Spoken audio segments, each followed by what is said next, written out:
अमरावती जिल्ह्यातील डफरीन महिला रुग्णालयात शस्त्रक्रियेसाठी दाखल करण्यात आलेल्या पल्लवी भूषण गुडदे या तरुणीचा उपचारादरम्यान मृत्यू झाला।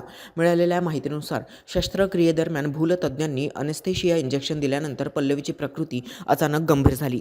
ती कोमात गेली आणि गेल्या काही दिवसांपासून तिच्यावर अतिदक्षता विभागात उपचार सुरू होते। मात्र 23 जानेवारीला उपचारादरम्यान तिचा मृत्यू झाला। या घटनेनंतर मृत महिलेच्या नातेवाईकांनी रुग्णालय प्रशासनावर गंभीर आरोप केले। योग्य तपासणी न करता निष्काळजीपणे भूल दिल्यामुळेच मृत्यू झाला असा दावा नातेवाईकांनी केला आहे। तसेच त्यांनी चिकित्सकांकडे लेखी निवेदन देत संबंधित डॉक्टरांवर सदोष मनुष्यवधाचा गुन्हा दाखल करून कठोर कारवाईची मागणी केली आहे।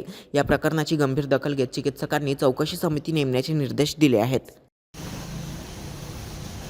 जे आज जो मृत्यू झालेला आहे पल्लवी भूषण गुडदे आणि ती माझी मुलगी आहे। ती कुटुंब शस्त्रक्रियासाठी डफरीन येथे भरती झाली होती 13 तारखेला भरती झाल्यानंतर ते 1 ते 1.5 महिन्याची गर्भवती पण होती।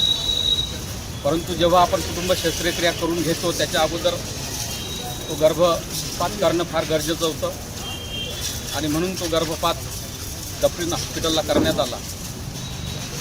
आणि जेव्हा आपण गर्भपात करतो त्या गर्भपातामध्ये त्या स्त्रीला कितीतरी रक्तस्राव जातो, विकनेसपणा येतो, तिचा HB कमी होतो आणि अशा परिस्थितीमध्ये एकदम त्या पेशंटला कुटुंब शस्त्रक्रियेकरिता घेता येत नाही।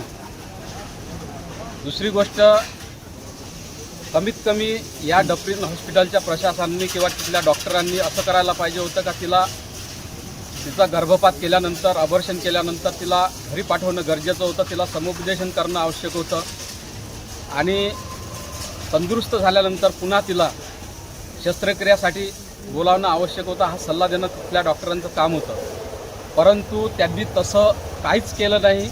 उलट अबॉर्शन केल्यानंतर 3ऱ्या दिवशी त्यांनी तिला कुटुंब शस्त्रक्रियासाठी ऑपरेशन थिएटरमध्ये नेलं। ऑपरेशन थिएटरमध्ये नेल्यानंतर ही पाहिलं नाही त्यांनी का त्या पेशंट लायबल आहे किंवा नाही आहे किंवा तो फिट आहे किंवा नाही आहे शस्त्रक्रियासाठी। त्यांनी ऑपरेशन थिएटरमध्ये नेल्यानंतर 11 वाजताच्या दरम्यान नेलेलं आहे आणि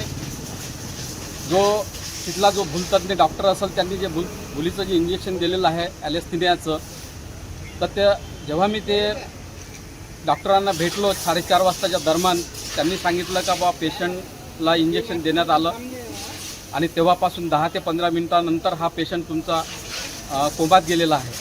आम्ही आणण्याचा प्रयत्न केला, वाट पाहिली, पण शस्त्रक्रिया अजून केली नाही असं त्यांनी आम्हाला सांगितलं। परंतु माझा एक आक्षेप आहे त्यांच्यावर का ज्यावेळेस हा भूलतज्ञ जो कोणी डॉक्टर असेल हा प्रॅक्टिशनर आहे किंवा काय, म्हणजे मला नेमकं त्याच्यावर एक माहिती घ्यायची आहे, त्यांच्याकडे कोणता डिप्लोमा आहे, काय सर्टिफिकेट आहे का त्यांनी असं कोणतं इंजेक्शन दिलं का एकदम डायरेक्ट पेशंट कोमात गेला।